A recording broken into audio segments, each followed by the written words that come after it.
তো আমাদের ফুচকা চলে আসছে। বললো যে মামা তোমাদের ফুচকা চলে আসছে, তোমরা এগুলো খাওয়া শুরু করো। আসসালামু আলাইকুম বন্ধুরা। তো আজকে ছুটির দিন ছিল, তো ভাবলাম যে ফ্যামিলিকে একটু সময় দেওয়া যাক, তাই আমরা বের হয়েছিলাম বাইরে ঘোরার জন্য। তো ঘুরতে ঘুরতে বাইরে যে প্রাকৃতিক সৌন্দর্যগুলো দেখলাম, হঠাৎ এই বাড়িটা সামনে পড়লো, দেখতে অনেক সুন্দর লাগছিল, তো এখানে একটু সময় কাটালাম। দেন আমরা সামনের দিকে যাচ্ছিলাম। তো ভাবলাম যে রাস্তা যেহেতু সুন্দর লাগতেছে, অনেক সুন্দর পরিবেশ, এমনিতে হাঁটাহাঁটি হয় না বাসায় থাকলে বা কাজে থাকলে, ওরকম সময় পাওয়া যায় না হাঁটাহাঁটি করার। তো আমরা ভাবলাম যে রাতের বেলা মনোরম একটা পরিবেশ, তাই আমরা ফ্যামিলির যারা সদস্য ছিলাম সবাই মিলে হাঁটাহাঁটি করতেছিলাম। আর রাস্তার দুই ধারে অনেক সুন্দর সুন্দর লাইটিং গুলো হয়েছিল, এজন্য আরো খুব সুন্দর লাগতেছিল লাইটিং গুলো। তাই আমরা হাঁটতেছিলাম আর ভাবতেছিলাম যে যেহেতু হাঁটতেছি কিছু একটা খেতে হবে। তো আমার ওয়াইফ বললো যে তাহলে চলো আমরা আজকে ফুচকা বা চটপটি জাতীয় কিছু খাই, স্ট্রিট ফুড যেগুলা। তো ঠিক আছে, বললাম যে হ্যাঁ ঠিক আছে চলো খাওয়া যাক। তো বললাম যে কোথায় খাওয়া যায়। তো ওইভাবে হাঁটতেছিলাম আর সামনে ভাবতেছিলাম যে যাই, সামনে যেটা পড়বে, যার কাছে যে ভাল লাগবে তার কাছ থেকে খাবো। তো আমরা রাস্তার যে দুই ধারে অনেক সুন্দর লাগতেছিল লাইটিং গুলো, তাই আমরা সেগুলো একটু ভিডিও করে নিলাম। দেন আমরা সামনের দিকে যাচ্ছিলাম যে যাই একটু সামনে যাই, দেখি সামনে থেকে ভালো কোনো স্ট্রিট ফুডের মানে ফুচকা বা এই টাইপের কোনো দোকান টোকান পাই কিনা। তো সামনে যাচ্ছিলাম যাতে যাতে অলমোস্ট আমরা চলে আসছিলাম মেন রোডের সাথে।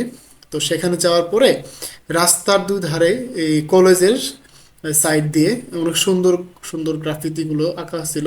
এখানে বাংলাদেশের পতাকা গেছিল, আসলে এদের যে গ্রাফিতিগুলো আঁকেছে খুবই সুন্দর লাগতেছিল, মনে হচ্ছে যে এখানে প্রিন্ট করে রাখছে। আসলে যে মানুষের ক্রিয়েটিভিটি, মানুষের যে এত পরিমাণ সৃজনশীলতা মানুষের মধ্যে থাকে, আসলে এইসব না দেখলে বোঝার কোনো উপায় নেই। তো খুব ভালো লাগতেছিল। পরে সামনে একটা আমরা যাচ্ছিলাম, দূর থেকে দেখলাম যে একটা ফুচকার দোকান। তো সেই মামাকে বললাম যে আপনার কাছে কি কি পাওয়া যায়। তো মামা বললো যে আমার কাছে ফুচকা চটপটি দুইটাই পাবেন। তো আমরা সামনের দিকে গেলাম যে ঠিক আছে তাহলে আপনি আমাদের জন্য ফুচকা আর চটপটি দুটোই বানিয়ে ফেলেন। আর পাশে আমরা আশেপাশে যে গ্রাফিতিগুলো ছিল সেগুলো আমরা একটু ভিডিও করে নিচ্ছিলাম। তো আমাদের ফুচকা চলে আসছে। বললো যে মামা তোমাদের ফুচকা চলে আসছে, তোমরা এগুলো খাওয়া শুরু করো। তো বাইরের যে পরিবেশ ওই হিসাবে রাস্তার পাশে এই মামার ফুচকাটা অনেক টেস্টি ছিল, অনেক স্বাদ ছিল।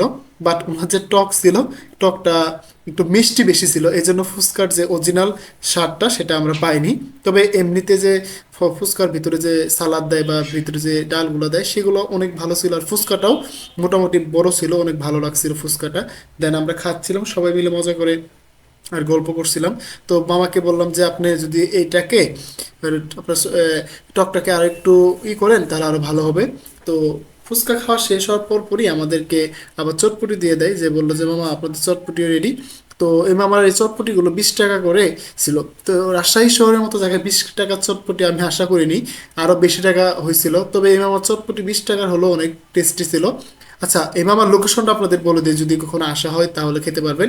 এটা হচ্ছে রাজশাহী আলোপট্টি মোড় থেকে শাহ মাকদুম কলেজের পাশেই এই মামার দোকানটা। অনেক সুন্দরভাবে উনি সার্ভ করেন এবং তার যে পরিষ্কার পরিচ্ছন্নতা অনেক ভালো, তার খাবারগুলো অনেক সুস্বাদু এবং অনেক ভালো লাগছে আমাদের, তাই আমি আপনাদের রিভিউ দিলাম। যদি কখনো এদিকে আসা পড়ে অবশ্যই এই মামার চটপটি আর ফুচকাটা ট্রাই করবেন। তো আমরা এখানে খাওয়া দাওয়া শেষ করে এখন ভাবলাম যে অনেক ঘোরাঘুরি হয়েছে, তো চলে যাওয়া যাক বাসার দিকে। তো আমরা বাসার জন্য যাওয়ার জন্য রওনা দিলাম।